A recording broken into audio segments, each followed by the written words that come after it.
This is Boadu TV. Truth and integrity.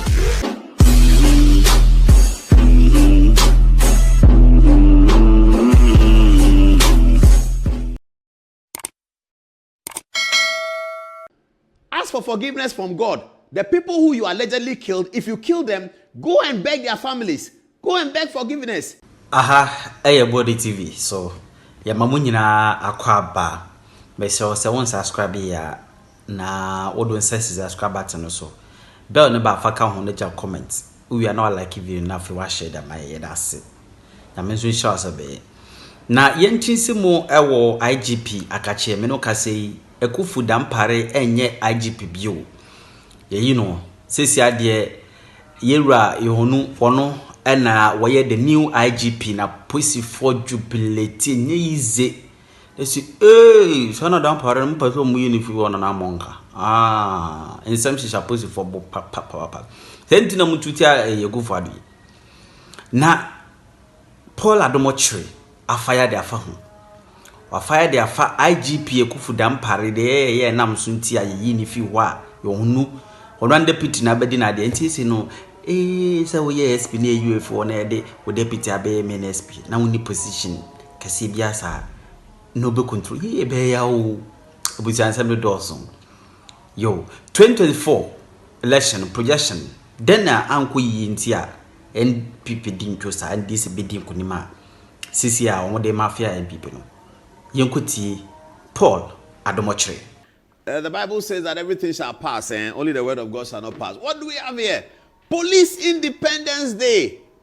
Friends today, enemies tomorrow. Tomorrow morning, friends today, enemies. Hey, Dr. Dampare, I told you that when Peter Namfuri was IGP. We don't know him. He's just doing the work. SS Omani was IGP. We don't know him. He's doing the work. Al Hassan was IGP. We don't know him. Today's editorial is at a different level. Police Independence Day. Dampare is gone. This is police. After 68 years of Ghana's independence, the Ghana Police Service today has been liberated. At long last, the battle has ended and Dampare has been removed by John Dramani Mahama. Felix Kwachiofosu, congratulations. The 78 million is working. They gave 78 million to Felix Kwachiofosu. You see how it's working? Quick. He has brought a letter, fired Dampare. Police Independence Day. Today is Ghana's police. Every policeman go and celebrate. Except those who are part of DIP or what do they call them? Policeman go and celebrate. We have a feisty editorial coming. You can't go anywhere. This editorial, you can't miss it. Now, I'll tell you a few things in the editorial, so you wait. Do you know that Dr. Dampare is alleged to have taken some money to give to high-profile officials at Jubilee House? We will mention the amount of money, and we will hint you those he gave the money to. Those he gave the money to, they are not criminals, so they knew that he was trying to pay from the allegation. He was trying to pay them so that he keeps his job. 48 hours ago, Dampare carried dollars. Where did he get the dollars from? We'll show you that one too. Dr. Dampare. Now, how old is Dr. Dampare? Today that he has been fired, information is coming in that Sana, as the guns say, Asomoa, Dampare is not 55, oh, he's 62. Friends today, enemies tomorrow. Ha! Dampare was frequenting, okay, I won't say, let me put it, C homes. Thank you. Dampare was frequenting C homes, thinking that he was going to hoodwink John Dramani Mahama, because in the final months, days, and hours to the election, Dr. Dampare was confident that he had received the confidence of opposition leader, as he then was, John Dramani Mahama. Today he has been shown the red card. And it's not ended though, it is now starting. Where was he getting money from to pay civil society? Frank Thomas. Where was Dampare getting money to pay journalists, media houses, civil society? Today, We will unravel everything, Dr. Dampare. We told him. Why? Why do you have to do police as if you are superstar? Why do you do? I'm going to read a letter, a Facebook post posted this morning by my friend, former enemy, now friend enemy, Oliver. We are very cool. We texted today. He said he's in Tamale, so next week he might come and then we can do our talk. We texted. We are collaborating on constitutional amendment. We are doing a lot of things with Oliver. Oliver is a good guy. Oliver put something out today. It was precise, concise, and it was absolute. It was about Dampare. Now I was impressed because I've never seen Oliver write about Dampare, but this morning when he heard that Dampare has been fired, he put it up, and I'll read it. It was precise. It was concise. It was absolute. Police independent. Go and ask any policeman you know. This is what they are celebrating. It shows up in Oliver's post. The police service of Ghana today, 57,000 of them. They all lined up to go and vote against Alhaji Muhammadu Bawumia. Do you know why? They said, now Dr. Bawumia, you are sitting down and Dampare is killing people. And you are not doing anything about it. Dr. Bawumia said, you people should wait. When I take the steer, they said, no. The police were impatient. When? The day we launched the thing at the airport, the no passport thing, that day, I had the e-gate at the airport. That day after the launch, I had a very sensitive conversation with important people that day about the way in which the election, the way in which the police were being prepared for the election. I had that conversation, and it was all about Dampare. And the police were saying that, look, MPP, if you don't change this man, we will vote you out. We and our family. Go and check the police polling stations and compare to 2020. Check. You will see. Why should Dr. Bawumia suffer for this? Dr. Bawumia, what has he done? To suffer for Dampare's intransigence. Intransigent and politicking. IGP, excessive politicking. Are you a superstar? You go and catch Shatawale, put him inside. Catch Usubimpa. Today, there's a lot we're going to say. Then he was allegedly carrying money to Jubilee House 48 hours ago. Money, power, cash, dollars. He gave it to 2 senior officials at Jubilee House. 2 high-profile officials at Jubilee House. They took the money. They took it. 2 high-profile officials. It's alleged that Dampare carried money to them. The allegation is there. Everybody is talking about it this evening. Everybody is calling me about it. Tonight we are going to share it. Put the Police Independence Day there. Put the Police Independence Day. You know the reason why I'm talking plenty? Because we are putting the documents together. You know the story just came? Dampare. Do you know the things he's done? Extrajudicial killing is what?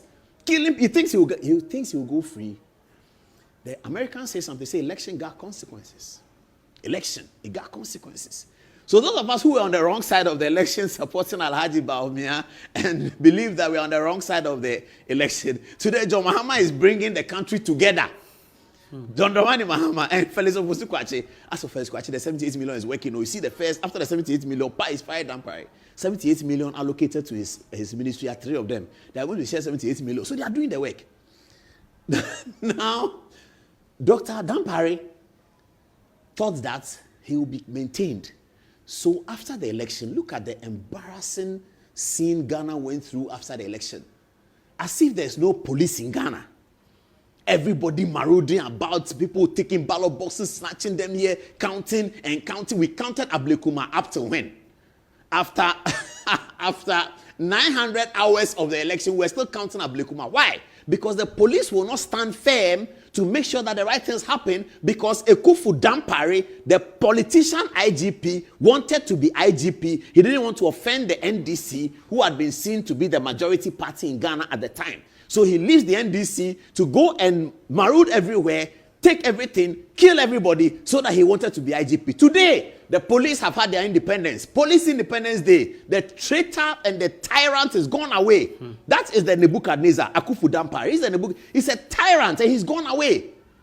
And today we are going to deal with him. He shouldn't watch this show. Tell him that he shouldn't watch it, otherwise he'll cry. The things we are going to say and the evidence we are going to bring, he will cry. Today he's been fired. Today, finally, he's been fired. The people say I should calm down and take a break. After the break, friends today, enemies tomorrow. Let's go to the documents put out by Oliver Vomaho earlier today, explaining why he thinks Dampare has been sacked and why he thinks Dampare should be sacked. and why he thinks Dampare should actually be investigated for crimes that he has committed against citizens of Ghana. See the letter. Okay, so it says, Dampare's undoing were 4 things. 1, the way he oversaw the brutal treatment of Democracy Hub protesters from Occupy Jilobi House to Stop Galamsey protests. This includes the way he set his sights on me, Oliver referring to himself, doing almost everything in his power to use the police force against me and other conveners. I believe in that. He was extremely used by the former regime. He was their lapdog and he delivered. No, Oliver, there you are wrong. Dampare was not used by the former regime. How many times did Nana Akufo-Addo not advise Dampare that stop this picture and do the work? How many times? How many times did interior ministers not call Dampare and say, listen, you have to focus on the work, and he gets angry? How many times did Dampare not fight with Henry Quartey? How many times? How many times was there not argument at national security meetings with the president chairing about Dampare's public conduct? How many times?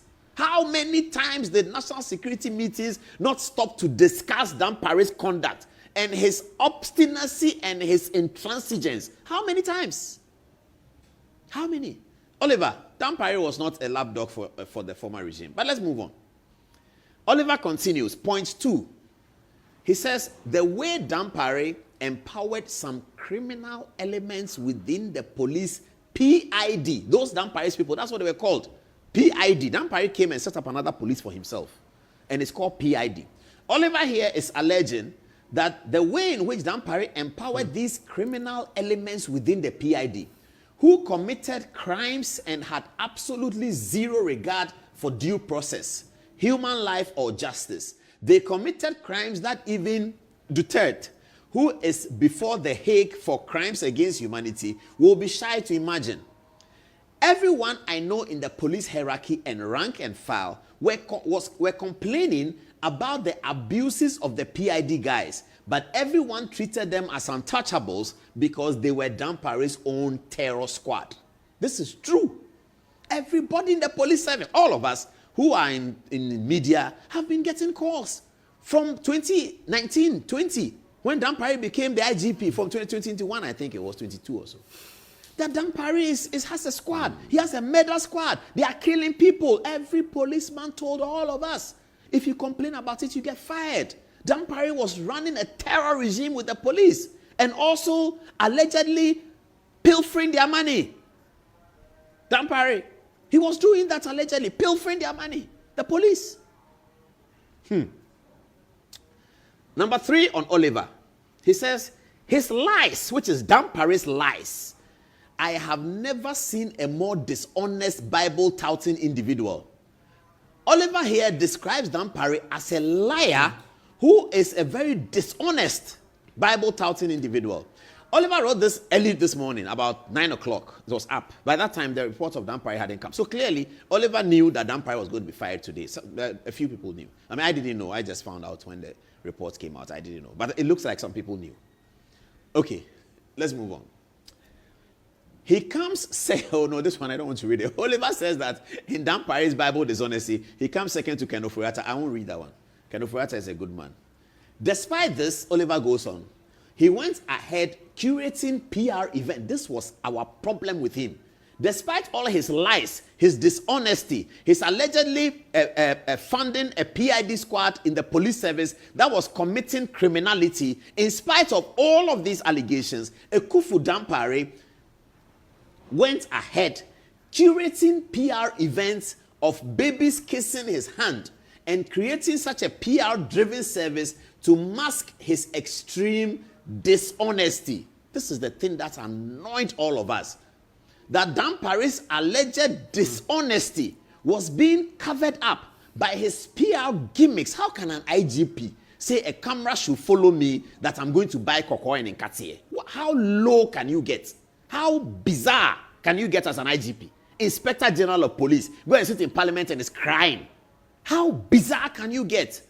and you are the same person who is alleged to be funding criminal elements in the police, shooting and killing people, we are going to investigate all that. He will never get away with it. We'll teach him that this is a republic. It has rules, it has court of appeal, it has high court, and it has systems that work. So that anything that Dampare may have done that is illegal, that is criminal, is going to come to the fore. They are preparing the video. You will see the jubilation of the police. Today is truly the Police Independence Day. Now, number 4, Oliver says, Dampare's total disregard for other senior police hierarchy. He had his own clique and camp. Those he liked, he kept close. Those he didn't like, he felt it apart. He was petty, vindictive, and just an extremely insecure man. Wow! Oliver couldn't have put it better. Dampare, petty, vindictive, and extremely insecure. He lacks confidence of himself, a police officer. He's always looking for how to gain something. You go and call small children that you are engaging with them, and that the camera should film it and put it out, that Dampare is engaging with small children. If somebody alleges that you're a pedophile, will you be happy? IGP, you are engaging with small children. So that they film it and you show that you can come to the level of children, so you should be IGP. Today you have been sacked. He was petty, vindictive, and just an extremely insecure man. I say good riddance. The man must rest for new blood to learn from where he failed. Shalom, Oliver. Shalom. That's Oliver Baka Vomahos. He says Dampare's undoing were 4 things. That is very, very important. Now, this evening, as the information is popping up that Dampare was going to be, so the drama started from around 3 o'clock, when all of us, our phones were buzzing. Charlie, what's happening? Everybody's making phone calls. Then we are told that, look, there's some, let's do the age thing first. I'll come to this one. Then we are told that, hey, something is coming up. Something is coming up. There's a research group that is bringing something up against Dampare. I think the research group in the police were trying to facilitate Dampare's speedy removal. So this came up. I'm going to read it. It's entitled The Age of Ekufu Dampare. This document is not prepared by us. We are reading it. It's not prepared by us. We do not have any basis to say that it is true or it's not true, but it's for public interest. It's a high public interest value. And some of the things it says are interesting. So let's look at it. Dr. George Ekufu Dampare completed the Boakwa State College in the Eastern Region in 1987 at the age of 24, aligning with the birth year of 1963 rather than 1970. Apparently, Dr. Dampare is saying that he was born in 1970, and this report is indicating that he was born in 1963. The allegation is for age forgery. The allegation here is that Dampare has forged his age on top of his everything, taking pictures with children. Okay. 2, he initially struggled with weak O levels. All of us did, so that's no problem. Which he later improved as a private candidate in November, December. All of us did, so no problem. In November, December 1989. So he first wrote the O level in 1987, and then he wrote it again in 1989, 2 years later.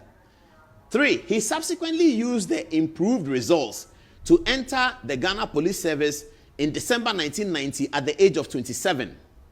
However, in 2 prior attempts, 1988 and 1989, he was disqualified on grounds of exceeding the age limit of 25. So that's interesting. Dampare entered the police service at the age of 27 because he had been disqualified earlier in 89 and 88 and 89 at the age of 25. So the question is, how was he disqualified at the age of 25 and was allowed in at the age of 27? That's the reasonable question. Let's see the answer. It's here. It's coming. It's going to come in a minute. Okay. So that's the answer here. Number 4. To circumvent this restriction, he, Dampare, allegedly slashed 7 years of his age, abandoning his 1986 secondary O-level certificate in favor of his private O-level certificate results from 1989, giving the impression of a more recent secondary school education. The naming conventions of Ghanaian culture further exposed this deception. Traditional account names are given based on the day of birth. July 14, 1963 fell on a Sunday, meaning IGP Dr. Kufu Dampare should have been named Kwasi. July 14, 1970 fell on a Tuesday, making Kwabena the appropriate name. By adopting the latter, Dr. George Kufu Dampare not only manipulated his academic credentials, but also altered fundamental aspects of his identity, effectively engaging in fraudulent misrepresentation.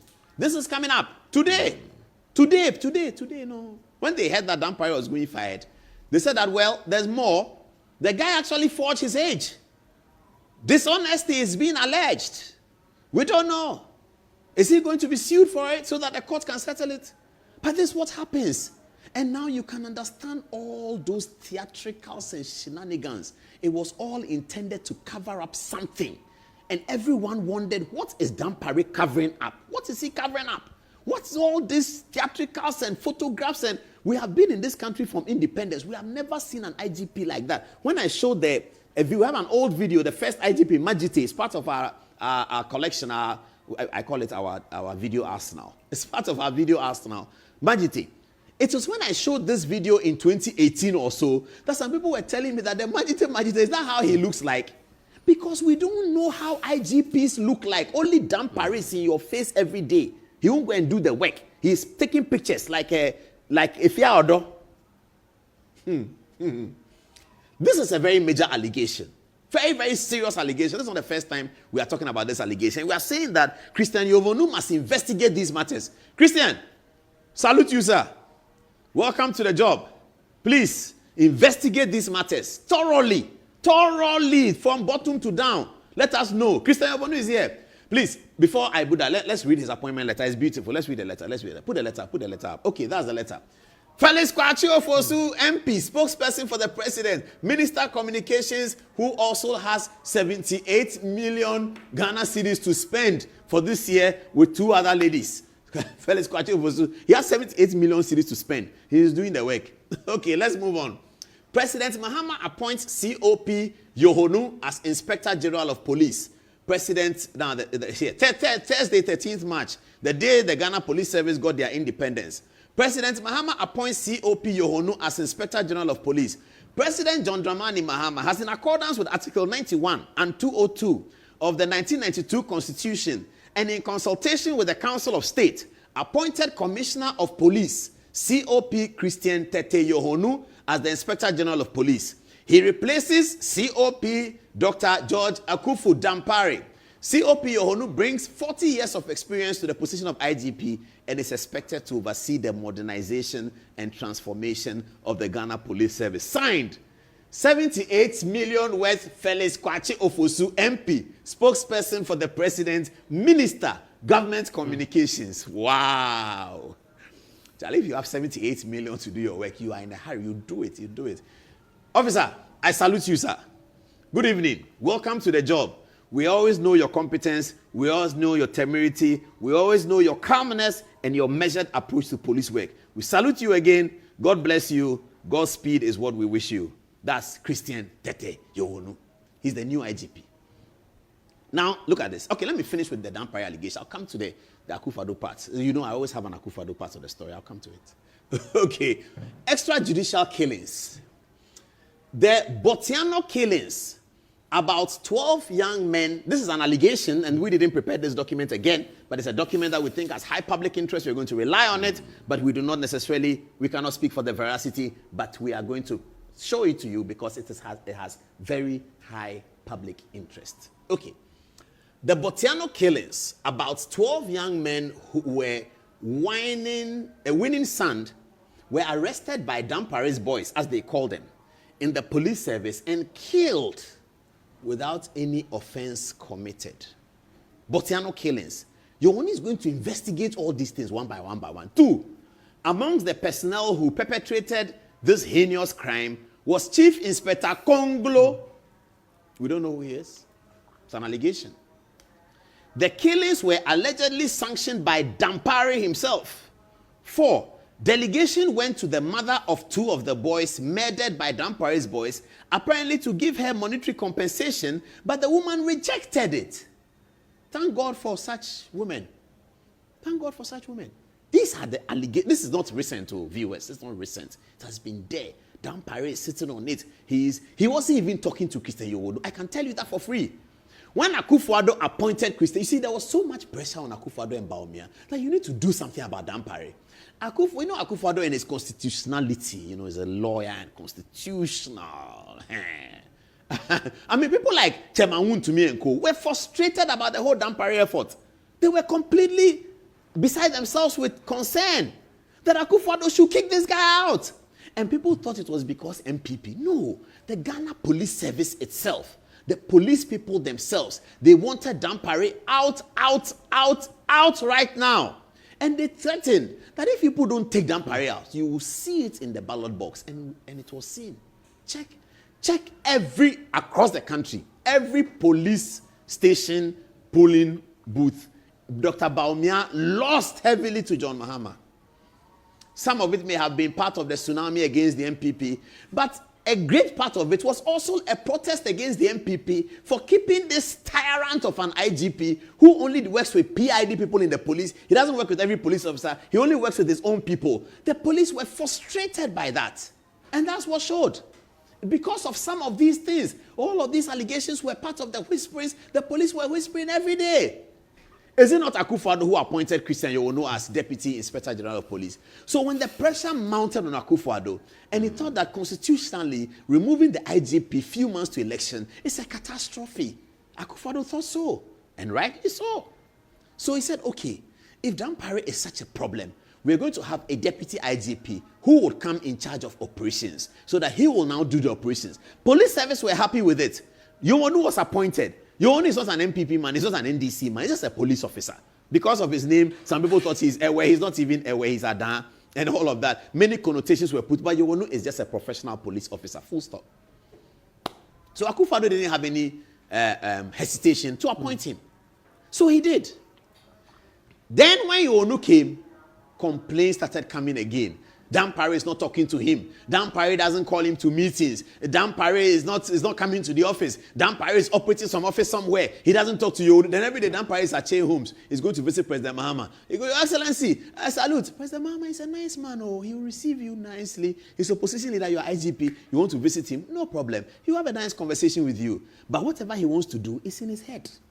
And that's what on the 13th of March, after Mahama being declared winner on 10th December, he took Dampare on Independence Day. Independence Day, remember Dampare was following him, confidently following the president. He's a ceremonial ADC. He was happy with it. He didn't know what was coming.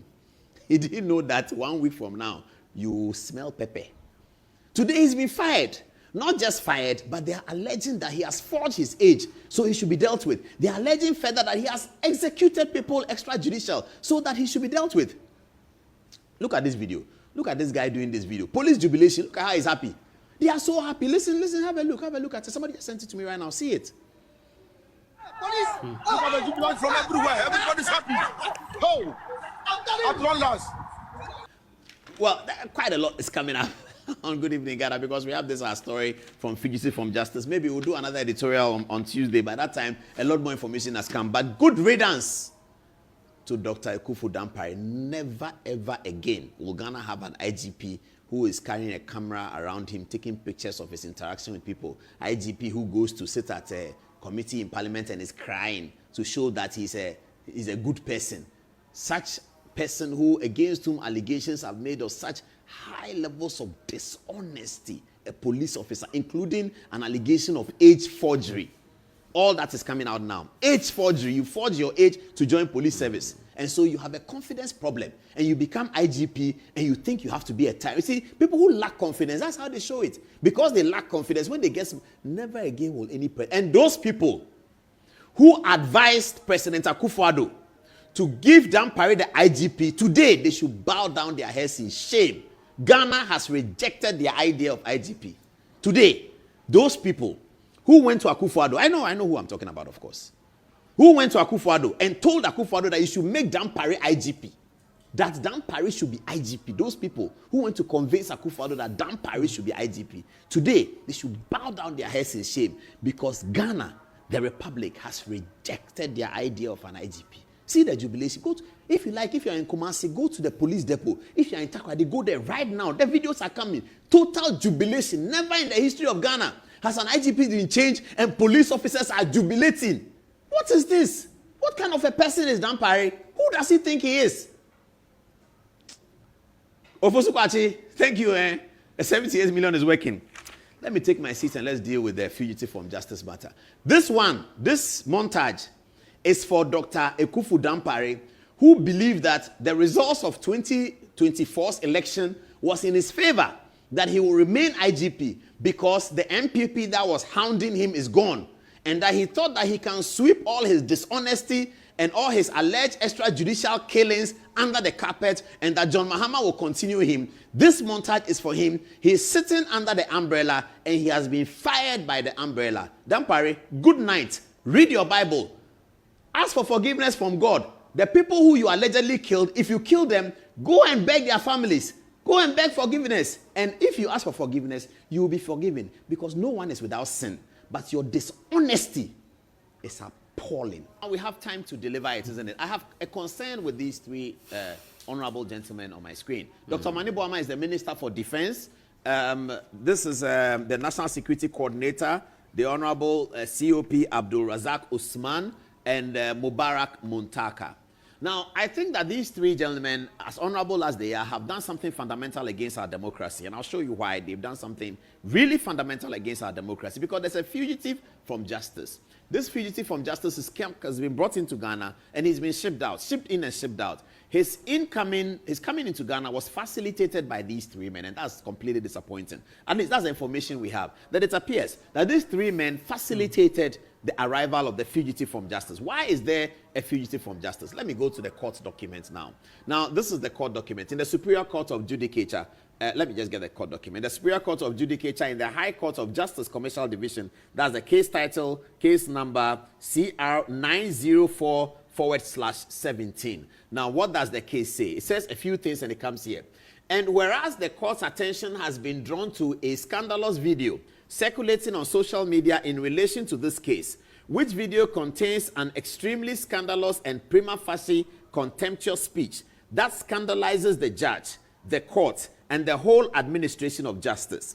And whereas the said scandalous video is purported to have been made by a scoundrel who styles himself as Kevin Taylor, who is not a party to this case, and the court, finding it necessary to invoke the powers vested in it under Article 1262 of the 1992 Constitution to proceed against the said scoundrel Kevin Taylor for contempt. Now, therefore, the court orders the issuance of this warrant for the apprehension of the body of Kevin Taylor and for him to be produced before the court to answer to the question why he should not be committed to prison for making such contemptuous statements which are totally a fabrication by him in the said video. It is hereby further ordered that this warrant is directed at the Inspector General of Police, IGP, Ghana Police Service, the Bureau of National Investigations, BNI, now NIB, and the National Security to take appropriate steps for the apprehension and production of the said Kevin Taylor before the court. It is further ordered that this warrant remains in force until the said Kevin Taylor is arrested and shall lapse the day the said Kevin Taylor expires from the surface of the earth. Given under my hand and seal of the High Court of Justice Commercial Division, Accra, this 16th day. So this is the warrant. Such an arrest warrant has been issued against a person who scandalizes the judiciary, the third arm of government, sitting out of the country. Now, this issue is the same reason why the Muntie three, Mugabe, our friends Mugabe and Akogun and others went to jail.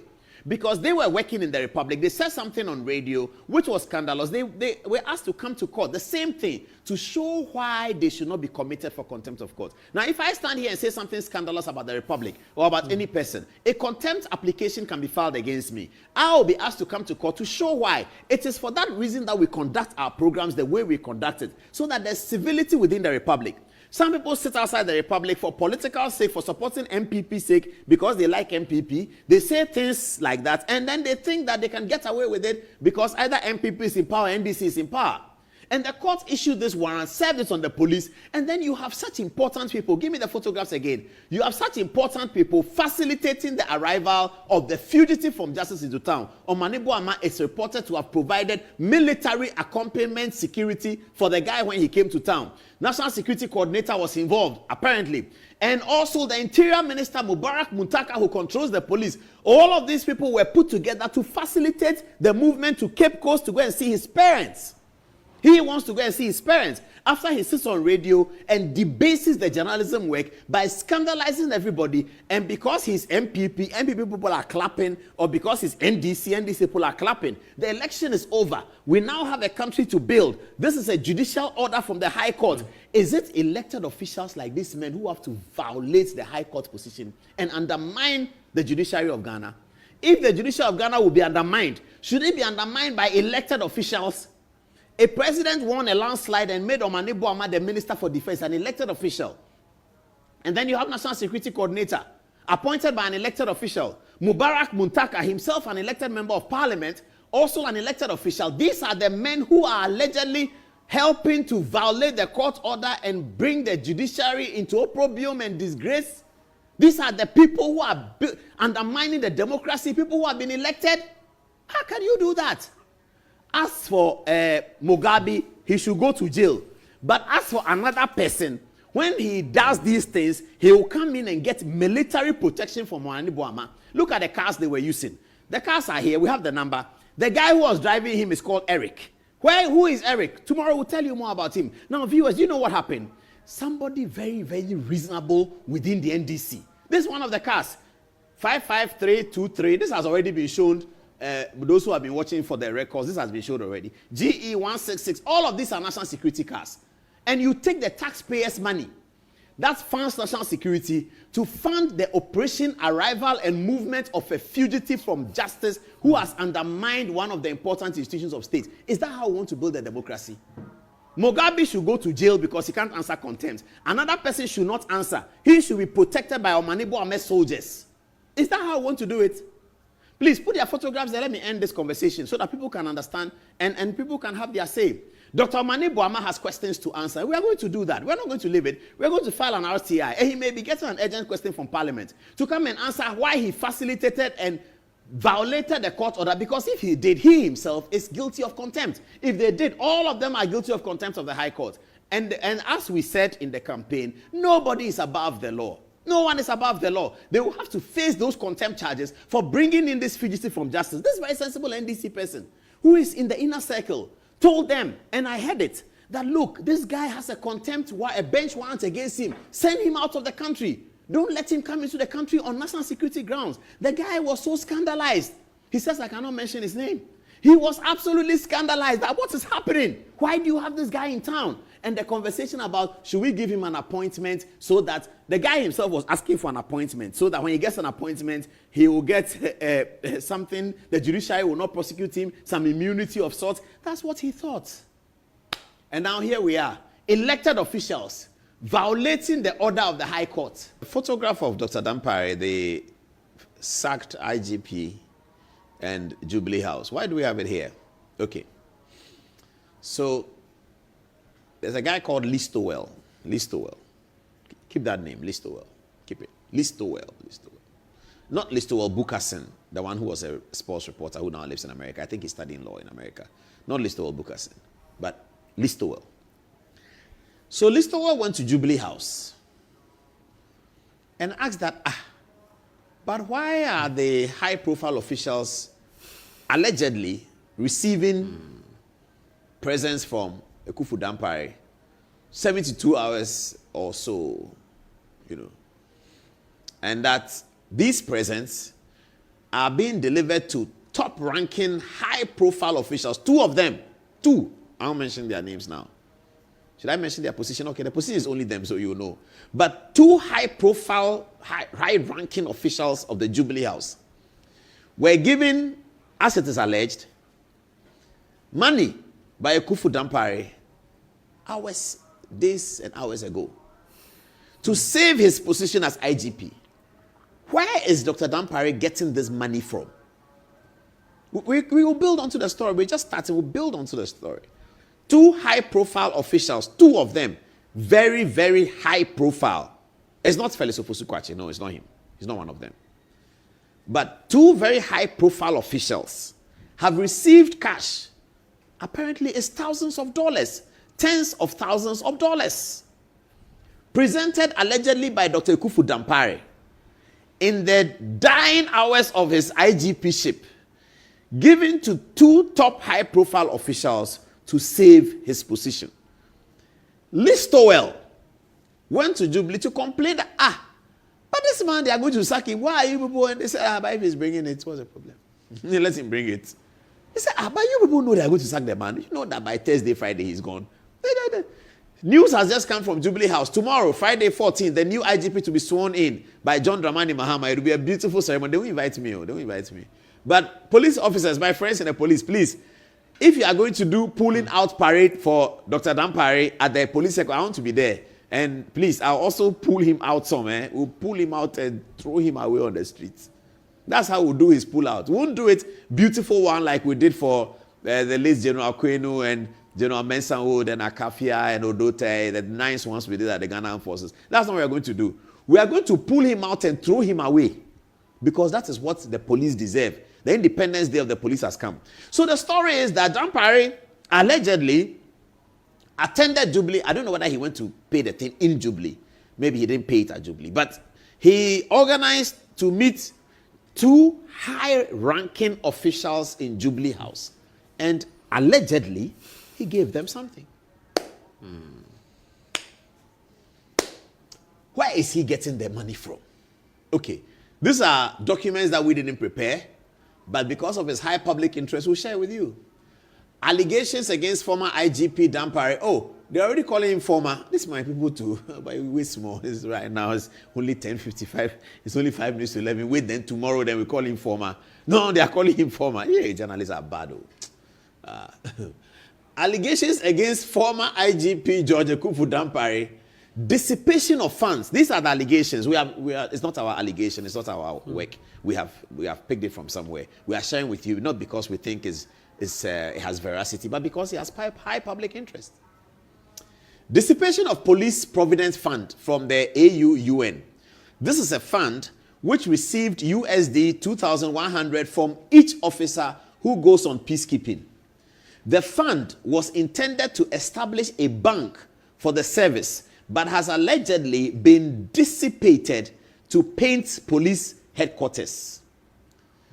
Dissipation of Police Welfare Fund, which is used to provide low-interest loans for police officers, has also, this is the age, sorry. That has also been dissipated. So apparently, the fund, from the word we have, contains about 40-something million dollars of money for over the many, many years. Police people go on peacekeeping operations. When you come, you're expected to pay $2,100 to the fund. They pay. That fund is controlled by the IGP. The police are fearing tonight that this is the money that Dampare has been giving to civil society and journalists, allegedly. Apparently, allegedly, Dr. Dampare has been paying a lot of money to journalists and media houses, paying a lot of money to civil society. They have actually been giving us the list of civil society. My friends are inside the list, so I can't say it now. I have to verify it. Because Kwesi, no, did I say Kwesi? I meant Kwabena and Frank Thomas.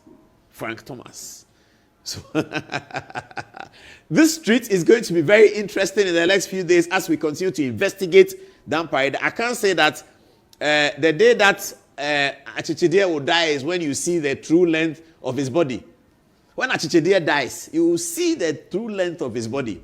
Today that Dampare is gone, we are going to see the true length of his body, and we are going to unravel all the hypocrisy and the things that he was doing there. This is just one aspect of the story. Tomorrow, the Honorable Yovonu will be sworn in at the Jubilee House by President John Dramani Mahama. The invitation just came in, and I think it's happening, they say, at 11 o'clock or so at the Jubilee House Hall. where John Dramani Mahama, President of Ghana, will be swearing in the new Inspector General of Police, Christian Yobonu. In attendance will be the Chairman of the Council of States, the Honorable Do Ajao, former Speaker of Parliament. There will also be the Minister for Interior, the Minister for Defense, Minister for the Interior, who is also National Security, the National Security Coordinator, National Security Advisor Prosper Bani will be there. And who else is invited? The Speaker of Parliament is invited, First Deputy Speaker, the leadership of Parliament. I've already mentioned the Council of State. All of them will be there in that August ceremony. I'm sure that it will be shown live on Wezo TV. Wezo TV. So tune into Wezo TV tomorrow, and I'm sure that if we get the feed, Good Evening Ghana Facebook page will also show it. Once again, another salute to you. Apparently, they just sent it to me from the headquarters. Guess what? He's an Odadie from Presec. Wow, this is so fantastic. Christian, I didn't know. You see, because you are my senior, I didn't meet you in the school. So I didn't know that you are an Odadie. Oh, the headquarters sent it to me. They said I should congratulate you. It was too late for our editor, Tarek, to put together the montage. We'll do it for you on Tuesday. Odadie, we are proud of you. It's coming. Christian, Yonu, I salute. Thank you. I'm seeing something on social media. Let me read it aloud. There's some fights going on. Joyce Bauer versus Franklin Kujo is beautiful. Viewers, please indulge me. We are ending the program, but please indulge me. So Joyce Bauer writes and says that they sat aloof and watched askance as our country was mismanaged and looked on as former President Akufo-Addo made reckless financial decisions and just as many frivolous appointments. Wow. Now, they ran to the Supreme Court to stop President Mahama from sacking IGP Dampare. Indeed, it is trite learning that leaders have to appoint persons loyal to them, especially when it comes to the safety and security of the country.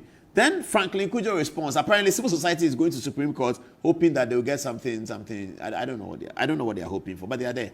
All right. Franklin Kujo is sponsored by Dampare, allegedly. It's sponsored by Dampare.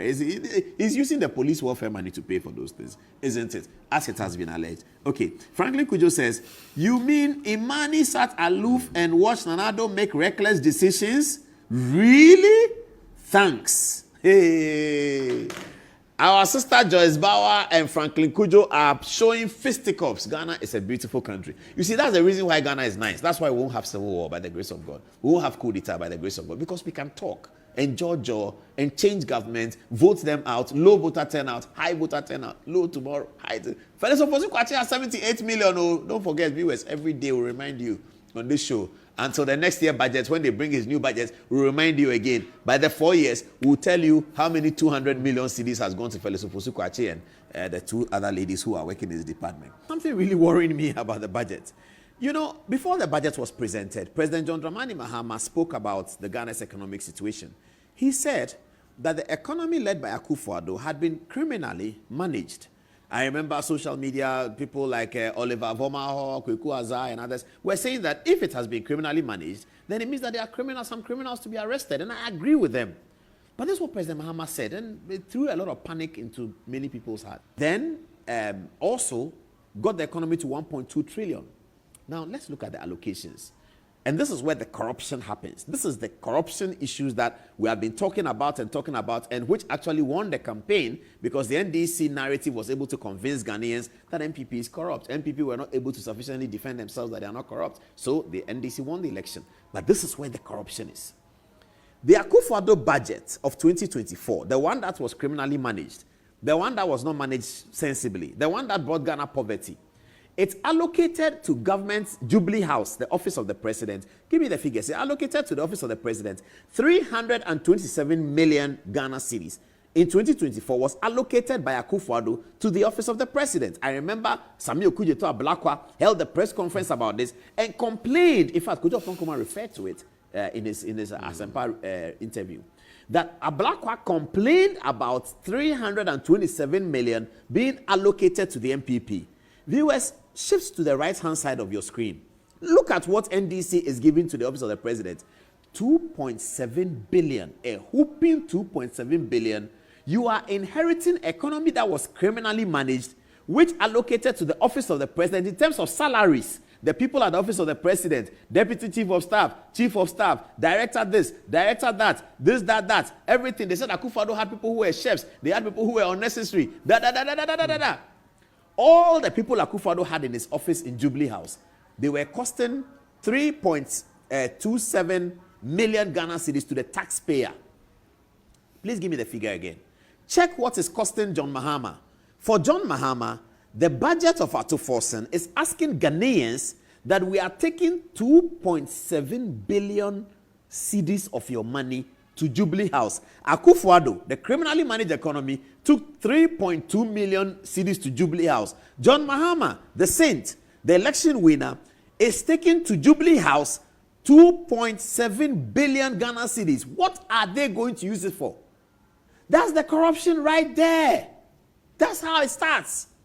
If we don't check these things and let the finance minister come and explain to us, why are you sending 2.7 billion Ghana cedis to John Mahama's office when the criminally managed economy did 3.27 million?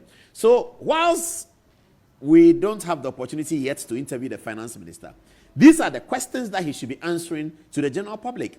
Honorable Kessler Atuforsen, why are you allocating more money to Jubilee House than Akufo-Addo did? Not just simple more, a whooping more. 3.327 to 2.7 billion. What are they going to do with that money in the Jubilee House? RTI must come. We have to ask them, what is the salary of all the directors in Jubilee House? What is the salary of, what's the salary of that? Let's go to more analysis. Let's go to the GDP analysis. There's another one. Another question I have. I'm not an economic expert, but these are questions, and I believe they are relevant questions. Now, the GDP situation is as follows. You see it on the screen in a minute. The Akufo-Addo GDP was 1.2 trillion, 2024. Now, look at the left side of the screen. In 2013, President John Dramani Mahama inherited an economy from Professor Mills at 93 billion Ghana cedis. In 2016, when John Mahama was leaving after 4 years, he had grown the economy from 93 billion Ghana cedis to 167 billion Ghana cedis. Okay. Akufo-Addo inherited 167 billion in 2016. By 2024, admittedly, that's 8 years, John Mahama is 4 years. But by 2024, see the figure. Akufo-Addo had grown the economy from 16 billion to 1.2 trillion. This one is what they say the economy was criminally managed. I don't understand it. I'm just asking the finance minister questions. This is the economy that was criminally managed. Where in Africa? Have you seen an economy grow from the size of the economy grow in 8 years with COVID? With Russia-Ukraine war, with inheriting a negative growth, inheriting doomsaw, inheriting all of those things, creating one district, one factory, creating so many things, creating the students who were supposed to be NAPCO, creating NAPCO, and creating all of those things, and then he's able to grow the economy to 1.2 trillion, and we are told by the new president that Akufo-Addo's economy was criminally managed. Figures don't lie, and figures, that's what Baumia said. If you do propaganda with the economy, the figures will expose you. The propaganda is over. These are the real figures. Where is the criminally managed economy? The economy that grew from 167 billion to 1.2 trillion in 8 years has been criminally managed. Don't just say 8 years. What were in those 8 years? COVID came in. See the government expenditure and the low growth of COVID. COVID ended in 2021-22. Quickly, Akufo-Addo has recovered and is able to hand over an economy that the statistical service says, not Akufo-Addo saying, not Mohamed Amin Anta saying, not Vice President Baumia saying, but the statistical service says the month's economy grew by 1.2 trillion. Statistical services are politically inanimate. They don't do politics. They don't care. They don't have political blood running through them. They say it as it is. And they are giving us the figures. And the finance minister, I don't know how he felt walking into the budget session, because just a few days before, statistical service had told you that your predecessor did so well. Now, let's look at the figures though. Now, this 2024 economy, this growth rate ended up in 2024 with a 5.7. Let's look at that one, the 5.7 billion. So President Mahama inherited a criminally managed economy. He inherited a criminally managed economy. That criminally managed economy grew the economy to 1.2 trillion. That criminally managed economy was running the economy at 5.7. The new people, the President Mahama and his group, who have not yet had the opportunity to manage a criminal economy, but who are inheriting a growth of 5.7, are telling Ghanaians that Akufo-Addo grew at 5.7. Sorry, we don't know how to grow to 5.7. We are going to experience a growth this year of 4. Please put the figure there. We are going to experience a growth this year of 4.4%. Akufo-Addo finished at 5.7%. NDC, according to Atuforsen, is telling us that this year, President Mahama is projecting to finish at 4.4%. Ghanaians, can't we ask questions? What is the point about inheriting an economy that was 5.7 and telling us that you are taking the economy to 4.4? You are taking our economy lower, you are taking the size of our economy lower, and you announce this to Parliament, and Parliament is clapping because we are MPP or we are NDC.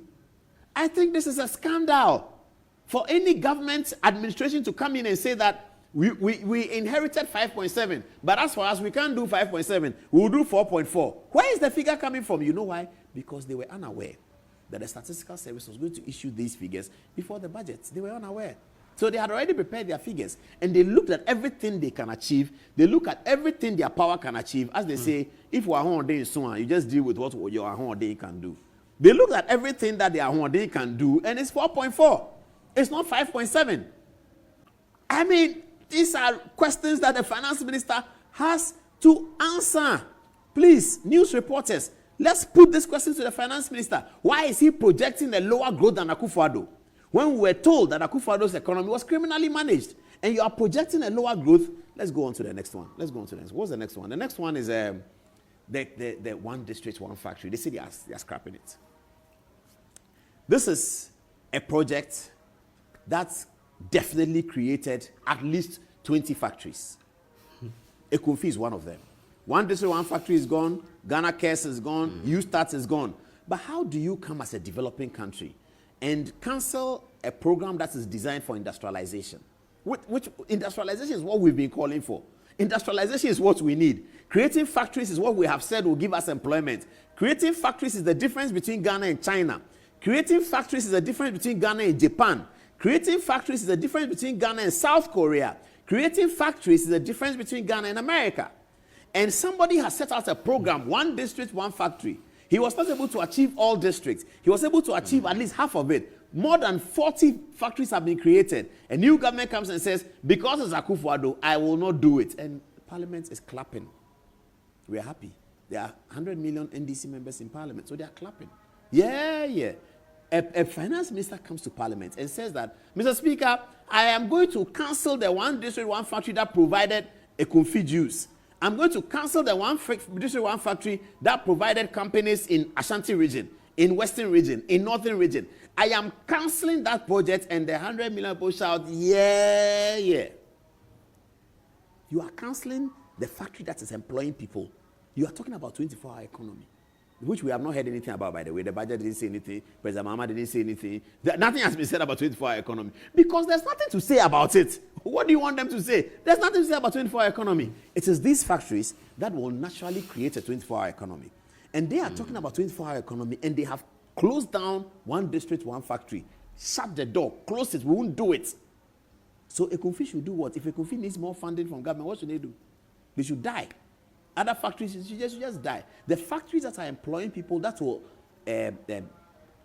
give impetus to the one district, one factory, that will occasion the platform out of which one district, one factory will spring out, and out of which 24-hour economy will spring out. You are killing that one. The one district, one factory is really the base for the 24-hour economy. That's for sure. One district, one factory is the foundation for 24-hour economy. And they are killing one district, one factory, say they are doing 24-hour economy, and why won't you project that you are going to grow lower? If you are going to be killing factories, you are going to project that you grow lower than Akufo-Addo did. And all of us, the media, we are sitting there, Atuforsen, is that well? No, yes, he may have done well, but he needs to answer these questions. Now let's go to the last one, the allocation of budgets. That's another question I have. The Minister for State for the Minister for State for Government Communications, a very young, clever man, Felix Kwache Ofosu, is going to be allocated in this year's budget 78 million Ghana cedis. It's not even a ministry. It is being allocated to 3 people. Felix Kwache Ofosu, Shamima Muslim and Kwesi Pra's daughter, they are the communication people there.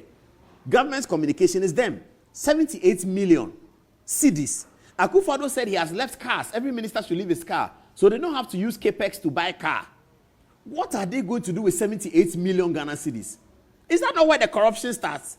Felix Kwacho Fosu and Shamima Muslim and Kwesi Pra's daughter have been allocated by Atufoson's budget 78 million cedis. No wonder I saw Felix Kwachi wearing some very beautiful shades following Atufoson when the budget was read. Sami Jemfi was in front of him. Felix was a very beautiful video. I saw it. I really liked it. The shades is very nice, very, very expensive, but that's okay.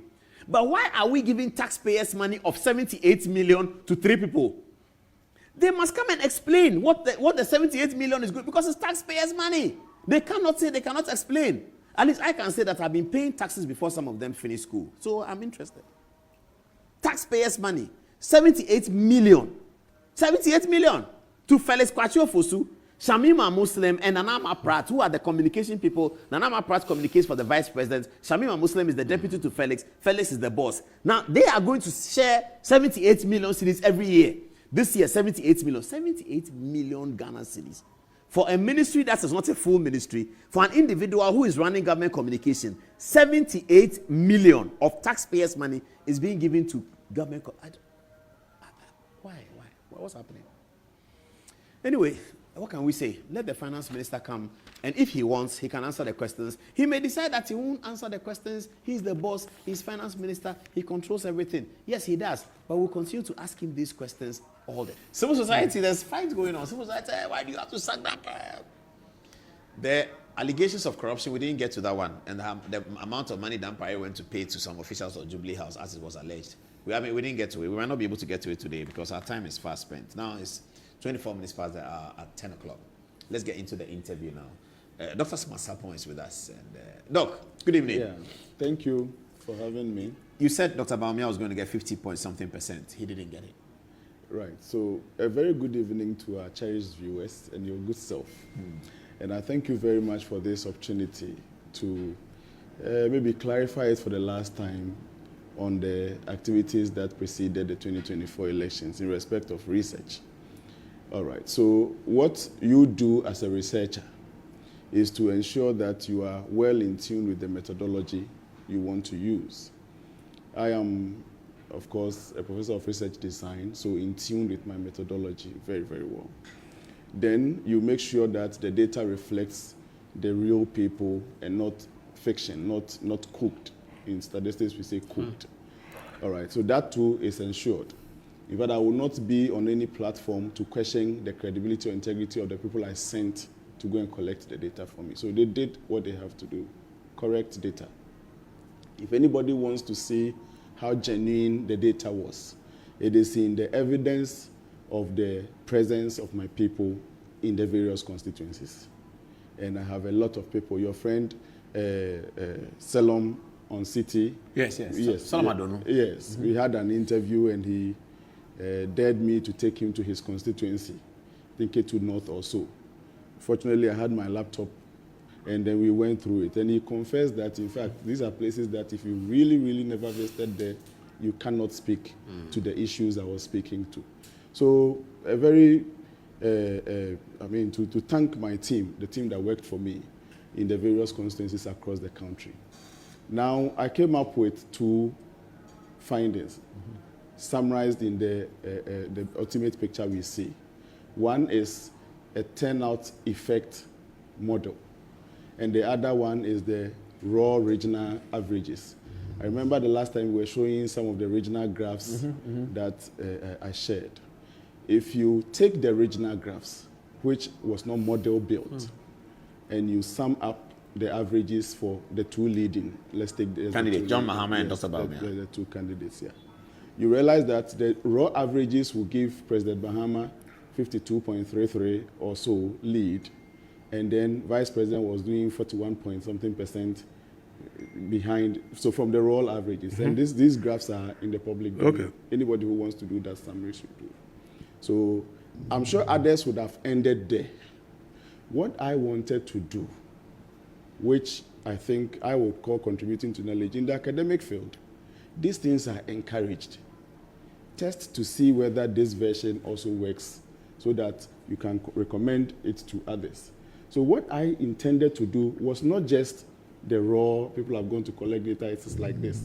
I wanted to do what we call superimposition. And so I estimated a turnout. And the turnout, as I estimated, was 81.4, expected turnout. That's 8 million, 81%. 81, yes, 0.4%. 81.4% turnout is what you estimated. Estimated. What was 2020's turnout? Do you know? 2020 parliamentary was 81.3. Turnout. Presidential was 79.2. So that was how 2020 elections ended. I said that parliamentary was 80. Parliamentary 81.3. Presidential 79.2. Turnout. Okay. In fact, this turnout, as I estimated mine separately. Later, Commission for Civic Education also conducted a study towards the research. They also came up with an estimated turnout of, I think, 81 or 82%. Expected turnout. That's a projected. Projected turnout. All right? So, by way of how to estimate turnout, I was consistent. In fact, that is how anybody who wanted to use turnout in modeling would have done and would have gotten a fine average of 81 point something. And mine was 81.4. So what I did was, in respect of the regional breakdowns, let me superimpose these breakdowns onto this expected turnout regionally. Yes. So you do Ashanti region 81% presidential, Eastern region 81% presidential, and you do your projections and your calculations based on an 81% turnout. Absolutely. And with the 81% turnout, the regional graphs we shared, which I have given copies, and you had one. Yeah, they're showing it. That's what they're showing. You see, when you take these percentages, so for example, what we have on the screen now is for Upper East. When you take this and the expected turnout is shared for the two leading, or maybe all of them, per the percentages estimated, you would have the real values. You know, elections comes down to numbers. Not these percentages are after the numbers are counted. So you get the real numbers that the leading or the presidential candidates are expected to get. When you average the real numbers as a fraction of the total expected voters, you would get what I arrived at. The Vice President Dr. Mahmoud Bawumia getting 49.1, and then the flag bearer then, now President Mahama, getting 46.5 or so. So you were predicting a second round? Yes. So in all fairness, none of my reports suggested a one-time win. Yes. It was a runoff prediction. But as a researcher, how did you not know that there will be low voter turnout? All right. So in the estimation of the turnout, I used the raw responses I got from the field. And for many who says they will not vote, in fact, I think I shared that data. I will share it later with you. Yes, as well. So you can see that a percentage, about 25%, were in the class of don't know or won't vote. So about 25% in the class of don't know or won't vote should have taken us to a expected turnout of about 75%. But then don't know, as at 17th of October, is likely to decide or know by 7th of December. And let's also put on record that time has an effect on the opinion of people. And so if I did my study on the 17th of October, and someone else did a study maybe 1st of December, getting towards December 7th, there is definitely time alone can account for variation between information today and opinion as at the main day. So I have two main responses to people who ask me whether my results was right or wrong. One, the fact that I might have done mine too early. And even that, if I had ended, if not for academic exploration, and I ended at the regional averages, anybody can do it. I could have come out to say, flag bearer John Dramani Mahama is going to get 52.33, and that was what I got. If anybody does the averages, that's what they will get. And then Vice President Dr. Mahmoud Bawumia was going to get 41.9 or so. But what I intended to do was that the whole conversation is about numbers. If you say in voter region, President Mahama is going to get 83 point something, and that was, check the original graphs, those who are watching, and you have it. You realize that 83% has a certain number based on the total voters in voter region. Put that one aside. Okay, in Upper East, he's expected to get like 60%. Put that one, the number aside. Once you get all those numbers for the 16 regions and you find the average, you realize that it is representing the 46.5% that I put. So how did it become 57%? So the 57%, you see, so the two reasons is that, number one, when research outputs come, they do not become the actual. They are only expected. And day in, day out, due to hard work of the political parties, minds do swing, change from left to right, or affirms left or affirms right on those things. And so anybody else who took, for example, a prophecy to mean that rain or shine, do or die, this is going to be the outcome, would have been, deceived and wrongly blamed God for it. It comes with hard work. And I want to congratulate the NDC. They actually worked hard. Example, in Kumasi, after 4 days after the release of my report, litany of senior NDC members invaded every radio TV station in Kumasi in terms. In fact, on one radio station, Otek, for example, Monday, for example, would be current finance minister, Dr. Atufosen. Tuesday would be like my brother Okudzato Ablakwa. Wednesday, it's like invaded. My question really is, how did you not know that there will be a low voter turnout? So now I've answered. Maybe time. Okay, because of time. As at that time, I had 25% in the category of don't know and won't vote. But that grew significantly. What was the voter turnout we ended with? About 60, 59%, so let's say 60%. So what was 81% became 60%? Yeah, absolutely. So in my questionnaire... Which region suffered the lowest voter turnout in terms of the comparing with 2020? I've actually not done the variation analysis. In fact, I've been quite tight crossing over from December to January. When my hands are a little free, I would go back into... I want us to settle. And by now, I'm sure...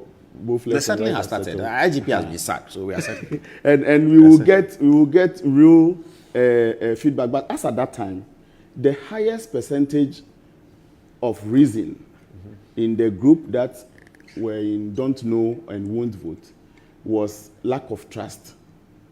In fact, that was the lead reason why the 25% that I got were saying they will not.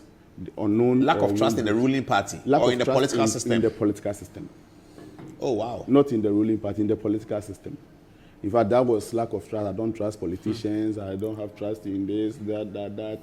And it just ran through the entire 25% people. I want to believe that lack of trust was part of the reason why the turnout was low, along with many other reasons known to the electorates. Yes. So for me, if you ask me... So we shouldn't say Professor Smansapon lied to us. We shouldn't say that. It couldn't have been a lie. And usually one thing good about my study is that I give a lot of details. For example, I can give you GPS locations of every community. To show the work was actually done. Yeah, I give you a lot of you details. You didn't sit in a room and then just create it. I have come up with 8 separate research reports. And consistently, what I do is I invite the press. I subject myself to questioning. I give a lot of details. And I remember one host asking me that, oh, Professor, this thing that you are doing, what if it doesn't come through? And for the 8 successive times, it kept coming through. And I remember one day we were here in your studio to discuss the outcome of the regional elections in Ashanti some time back, where the prediction had been 99.6% or nearly 100% in a very fiercely fought regional election.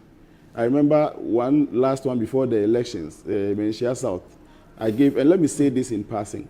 When you have qualitative and then quantitative, but let me do this thing in just 1 minute. If you are doing a qualitative study, you can simply say this person will win, not by any margin. This person will win, that person will win, and anybody at all can say it, even without numbers. But to my colleague researchers, if you are doing quantitative, that's why you must put numbers and margins to it. You have either a directional sort of decision to make, or a non-directional decision to make. If you say you are doing a non-directional decision to make, then what you are saying that it is going to range between A and B. If you say if you say you are doing directional, then you are going to say this person is going to get below this or above that. Yes. Then that is directional. In Menchia South, in my research, I did a direction. I said the person was going to win with a percentage not less than 70%. Menchia South. Menchia South. The person got 71.5%. The parliamentary candidate. The parliamentary candidate. Then in this research we are discussing, I said nobody is likely to cross the 50% mark due to the turnout. Now, once I sit, the results were coming, and I checked the turnout. As a researcher, all my conclusion was that, it is not going to be advisable next time to base your model on turnout, because turnout has proved to be extremely volatile. In fact, no researcher in Ghana, or even the politicians who even suspected low turnout, suspected it in such magnitude. Yes, in that man, nobody predicted nobody. That. Yeah. Nobody. And so if the turnout had been similar to 2020, do you also subscribe to the view that the results could have been different? Because the figures point to the fact that President Mahama increased his votes by a little over 100,000 from 2020. Yes. But the NPP dropped by more than 2 yes, million. 2 million plus. Yeah. So not to conclude as to who would win or who would not win, but as a researcher, if the percentage turnout had been a little close to my 81.4%, what I would have expected was that these findings would have been confirmed. And I trust my methodology. So that if MPP had maintained their numbers in 2020, they still win.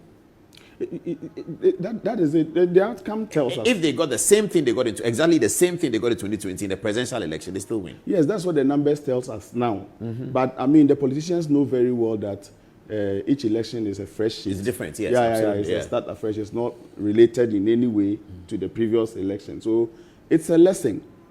The lesson I have learned as a researcher is that maybe turnout is extremely volatile. I should not include it in my model the next time. So in the model the next time, what do you give to turnout? If I turnout in my 2020, I estimated a tuner. I didn't estimate a turnout. What's a tuner? A tuner, what has to do with that? A tuner is a Jacobian term. I hope I'm not confused. Jacobian is mathematics. Yes. Yes, I remember that. Mathematical statistics. Yes. Okay. So it's a Jacobian term that we use in smoothing. So let's say if there are Roth volatility, how do you smoothing the noise? And it's a term, it's estimated also. So what I did in 2020 was to estimate that lambda, that tuner. So I didn't rely on turnout. I estimated the tuner, and that's smoothing the general averages. Like I would have shared 52.33 for President Mahama, and then applied the tuner to just clean the noise that. So will you conduct a survey for the next election? You see, will you do one 2 years from now to see where we are going? Mine, fortunately, my work, what I'm paid for, is to conduct research. So we'll be hearing from you again. Definitely. I've written books on research methods. I've done a lot of research in various fields, environment, everywhere. I'm a social scientist, and so anything that concerns our human existence and human development, I am all around. I've been doing this for over 15, getting to 20 years. I've been a doctor for more than 10 years. I've been a professor for over 5 years now. And that is what I do. So I will continue to do. After all, that is my work. And I do it in various spheres. And that is what I do for a living. And I'll do it. The elections research is just one of the things that excites people. And so issues of high public interest as well. Public interest, I just veer off once a while to do it so we can shaping the discussion politically, throw out some expected turnouts, and region by region, it shapes. You see, the aim is to help those actors, the stakeholders themselves, political parties, to redirect. It's not to fold your arms and sit and see it happen. No. And so that is the lesson. We will continue to be doing it. Anybody that has different data, we can sit and compare our data. But to say, you said this was going to happen, you said it in October, November has come to pass, December has come to pass, it didn't come through, so you are wrong. Then you are assuming Prof. Smart is God or something. scientifically, if you estimate a model using 81.3 and actual drops not just marginally around, it drops as far as 20% or more of your estimated active variable, that model actually falls flat. And it is scientific. It doesn't lie in the hands of the person to do the whip up, call the people to come and vote, or all those things. That researchers are not, but we sit and we observe. And so generally, I saw in your teaser that I said nobody got it right and all those things. Generally, the turnout is a serious factor that accounts for why nobody got it right. All right, like I said. Nobody predicted that low turnout? People predicted, you even did, that it could be. There's a 25% that is struggling. Yes, turnout, but not the magnitude that. And then even in terms of quantitative precision of accuracy, nobody, and I've said that one on countless occasions. I saw some of the reports predicting Vice President Bawumia 52% off. I saw some predicting President Mahama ranging from 51% to 54%. It is 57%. That is also off. Numerically, we are doing quantitative precision. That is off. And I'm saying something like that is called non-directional hypothesis. You are putting a left pole here and a right pole there. And you are saying the prediction is going to fall between this left pole and that right pole. It's like the Manchester United match we were asking about. So if the pole was here and another pole was there and we were playing penalties, you are right only when it passes anywhere between the two poles. If it passes marginally, it still won't be a goal. No. We can congratulate you for coming close. But, I mean, we should admit that numerically, 2024 elections, no researcher got it right. And it is not the fault of any researcher.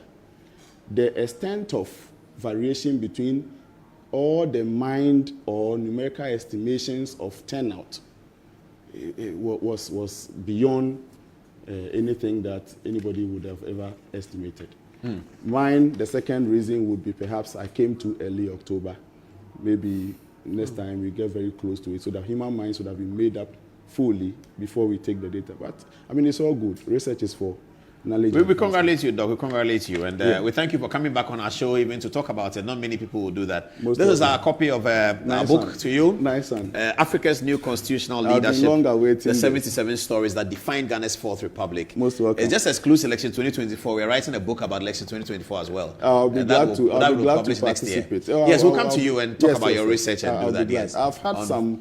we are titling it "Why What Happened Happened." Oh, okay, yeah, nice one. So that's a team from France, a team from some 4 different research bodies from outside the country have visited my office. We've had a lengthy conversation. I'm sure they are doing exercises like that. Similar. So your office is in Kumasi? Yes, my office is in Kumasi. Thank you so much.